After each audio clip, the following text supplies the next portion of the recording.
السلام عليكم ورحمة الله وبركاته. معكم إبراهيم العزب. النهاردة إن شاء الله جايب لكم عملة حلوة سعرها كويس جدا، من أغلى العملات، وهما قطعتين في هذه العملة.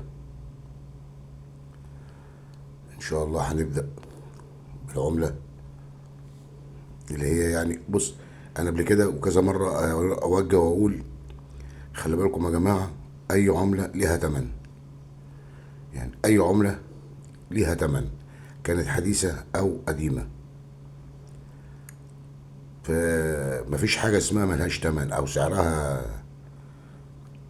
ملهاش سعرها وسعرها زي منها فيها. لأ، كل من هو قديم أو حديث بس اتلغى ليه تمن وليه سعر. تمام؟ مثلا نقوله إيه، العشر قروش دي 1976. تمام يا جماعة؟ اللي هي فيها التطريز الداخلي اللي هو في الإطار، اللي هو التطريز الداخلي اللي في الإطار، اللي هو التطريز ده، اللي هي الشرط اللي في الإطار دي. يا رب تكون واضحة لحضراتكم.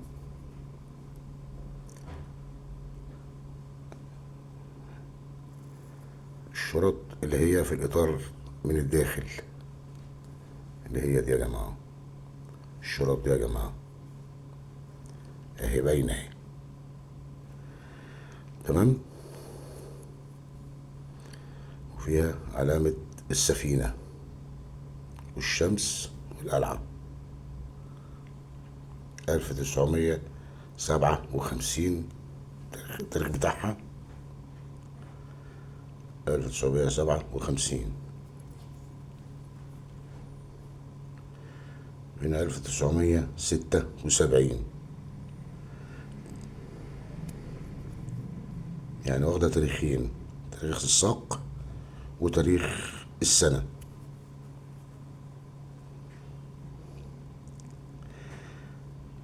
5 يونيو 1975، اللي هي الإطار بتاعها من جوه مشرشب من الظهر زي ما حضراتكم شايفين، ومن جوه مشرشط من جوه بخطوط شرشرة وخطوط عريضة. تمام؟ هي العشر قروش جمهورية مصر العربية.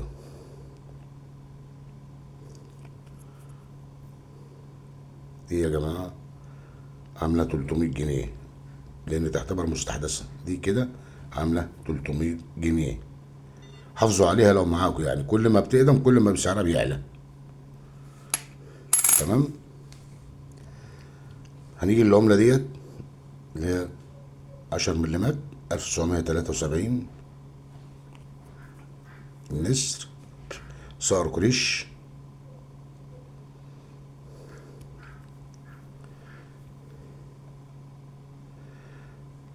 دي عاملة 200 جنيه، حالة الأنصر زي ما هي كده، حاجة جديدة زي ما انتوا شايفين كده.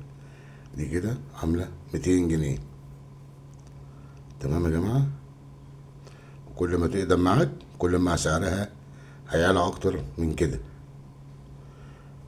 وكل واحد معاه حاجة زي دي كده بالحالة النظيفة دي يحافظ عليها.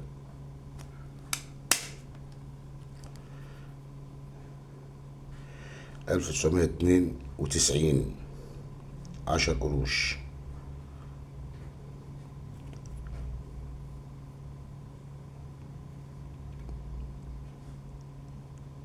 القلعة.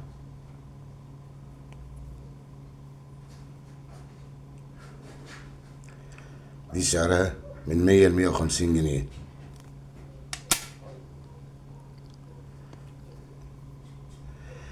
هنيجي ل10 قروش 1960، مدون عليها كلمة مصر.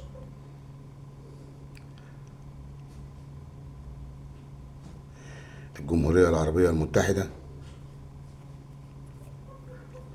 صقر قريش. النسر، صقر قريش والنجمتين. دي سعرها برضو عالي جدا يا جماعة، لا تقل عن 500 جنيه. فيا ريت ننتبه للحاجات ديت.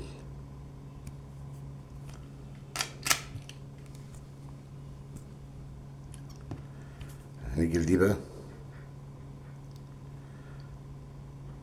دي اسمها جمهورية مصر فقط، مدون عليها كلمة جمهورية مصر، مش الجمهورية العربية المصرية أو جمهورية مصر العربية، لأ، جمهورية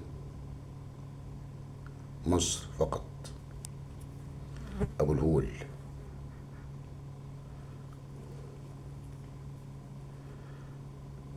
دي عاملة 1000 جنيه يا جماعة، تبدأ من 1000 جنيه بالحالة دي، هي مدون عليها جمهورية مصر فقط 1958.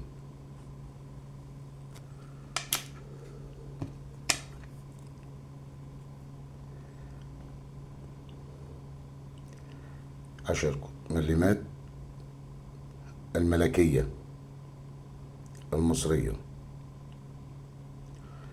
10 مليمات الملكية المصرية 1938.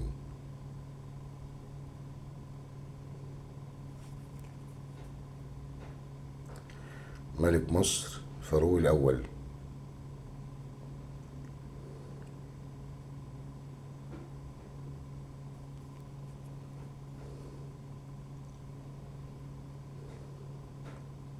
برضو دي قيمتها حلوة، وبرضو عاملة مبلغ. دي عاملة مبلغ، دي عاملة من 500 وحسب حالتها وانت طالع. طب اشمعنى دي عاملة 500 ودي بادئة من 1000؟ يعني دي 58 ودي أقدم منها، تمام؟